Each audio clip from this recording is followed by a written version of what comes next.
Hi everyone, it's Rebecca with linkinglewiscounty.com, and on today's episode of Hear All About It, we have Amber Yancey here. Welcome, Amber. Amber is here to promote your walk run for recovery, which we should mention is in honor of your son Keegan. Why don't you, before we talk about the details of the race and that sort of thing, why don't you tell us a little bit about Keegan? So my son dealt with a lot of issues from his late teens into his early 20s, and unfortunately was involved in use of drugs and alcohol, and he was using heroin and for one of them, and he ended up overdosing from that in May of 2019, and was able to be brought back due to Narcan. And then he decided to, stay away from that. Heroin is the most addictive drug there is, and so that's a very difficult thing to try and do on your own. And he was doing very well at it, but I was encouraging him to seek support and help. We do have a lot of community things, but there was a lot of embarrassment, and he didn't want to reach out because he didn't want people to know what he was going through. And so he kind of kept things hidden, what he was going through, and so a lot of people weren't able to support him in how he needed.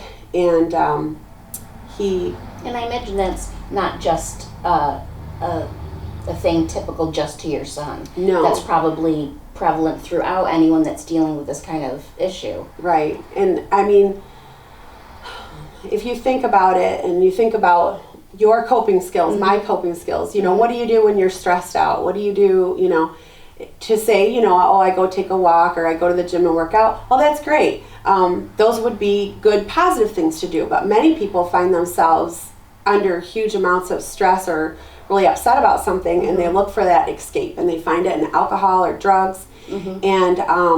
And unfortunately, a little bit isn't enough. It just excels. It gets, and so that's what happened. And he was getting away from it, and then he had a setback in September, and I guess he just wanted that relief, and contacted whoever his dealer was or whatever from before, and was given some heroin that was laced with fentanyl, and it killed him.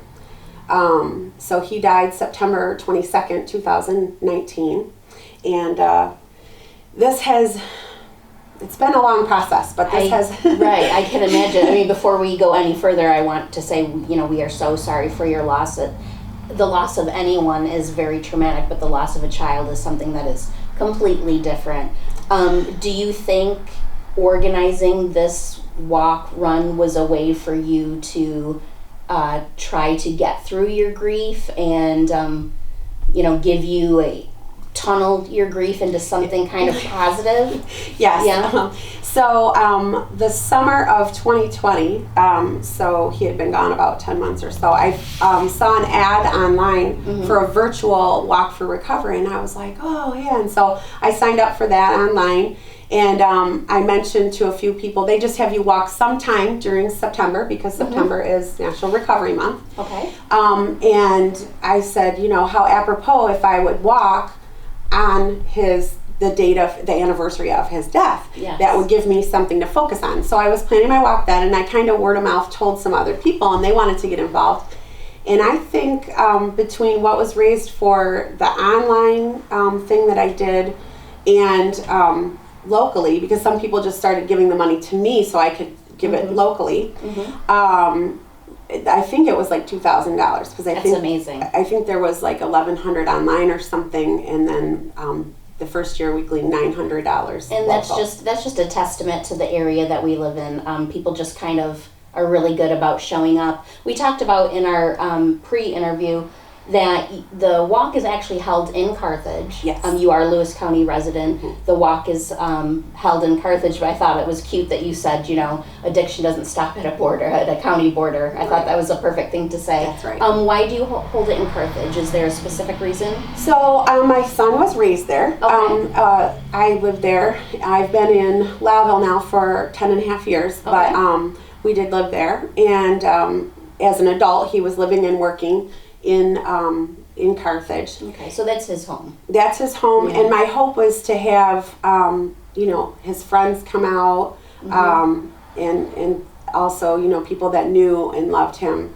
He was a great guy. He was much more than absolutely. They are more than just their addiction. That's correct. Yeah. And so so that's why it's there. And what is the date of this? This is next Thursday. It's September 22nd. Okay. And this will be our 3rd year doing it. And no registration fee, which is very important. We want everyone to know that. And there's a reason you decided to not have a registration fee, correct? Right. So I would like to be able to have everybody who wants to come out to be able to come out and walk. So I was talking about 3 different kinds of people that I would like to see at the walk. Those who are walking in honor of, or in memory of somebody who has passed due to addiction, in support of somebody who's currently working through their recovery, and to honor those who have achieved recovery, but recovery is never, it doesn't stop. Sure. It's a daily thing. So I think we need to make sure and be supportive to those who, even if they've been in recovery 10 years, whatever, it's, it's important. So although there is no registration fee the day of the walk run, you would be accepting donations. And you're also looking to put the word out. You want to create a board. You want to have this kind of more organized and streamlined. And what type of people are you looking for as far as board members? So I'm looking to have a committee who would help me. I'll have a sign up there at the day of the walk. I'm looking for some local people who are able to help network with some of the local businesses to hopefully get some sponsors next year, because this is the 3rd year and I have never had a sponsor. Okay. So this is coming out of your own pocket. Yeah. The t-shirts and the So some sponsorship would be a great thing for you. And so I make t-shirts, and I was charging $15 for them, and anything over the cost of actually making them is what I call proceeds. I did the same thing with bracelets and things like that. Now the t-shirts were a pre-order. If I had a committee, I'd be a little bit more organized in getting the word out about ordering the t-shirts and having that cutoff date so that all the sizes are right and things like that. Well, hopefully after doing this today, it will help propel you for next year. Yes. Hopefully you can get a committee set up, some sponsorship, have the t-shirts available the day of the walk, that sort of thing. Right. There will be some agencies there though this year, correct? Yes, there's going to be, off the top of my head, I can't remember who's coming, but we have agencies from both Lewis County and Jefferson County that will have tables there with information and little freebie goodies for people. And also, to encourage people to give donation, anybody who gives at least $20 will get a little purple ticket. You put your name and number on the back, and it'll go in a container for drawing for a $100 Amazon gift card. Oh, that's excellent. So I just figured, hey, little encouragement for sure. And even though this is just your 3rd year doing this, you were pretty successful in raising some funds in years past. Yes. And what were some of the agencies that you donated money to? So last year it went to Up Coalition, which is here in Lewis County, NERCL, which is also here in Lewis County, and then Anchor, or it might be known as Pivot, which is located just off the square in Watertown. Okay. And those agencies each are either in prevention, like Up is prevention, geared towards 12 to 17-year-old and stuff like that. So that's an important work in preventing and teaching people good coping skills and other things to be doing and getting out and doing. And then the others help with recovery, and they have support groups. And one that I got involved with in Watertown with the Pivot Anchor Recovery. They have a Smart Friends and Family, Smart Recovery Friends and Family, and that's for people who have loved ones who are dealing with. Right. Like we said, it's kind of like on par with an Al-Anon. Right, so right. supporting the And they have that family. here in Lewis County as well. Great. I don't have that contact information for you, but I do know they have groups Okay. that meet locally. And my main thing is community is not about Jefferson County, Lewis County. Community is we're all in this together. And Absolutely. my theme this year is share the hope, and that's come out, be a support, and let people know you care, and walk alongside them. Absolutely. So we should mention the T-shirts are purple for a reason. That's the color of For recovery, Okay. right? So anyone that wants to come into the walk, you're encouraged. You might not have T-shirts available for them, but come out, wear purple. Where should everyone meet? So Carthage Park, if you go through West Carthage and over the bridge into Carthage and keep going on Route 3 there, which is becomes State Street.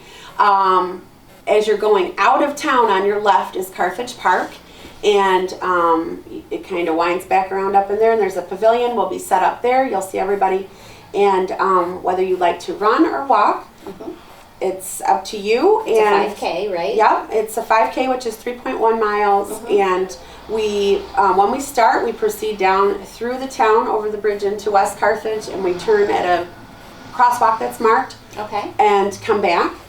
And then I'll hold a drawing at the end, but you don't have to be present for the drawing. Excellent. So this is September 22nd. Which is a Thursday. Yeah. And what time?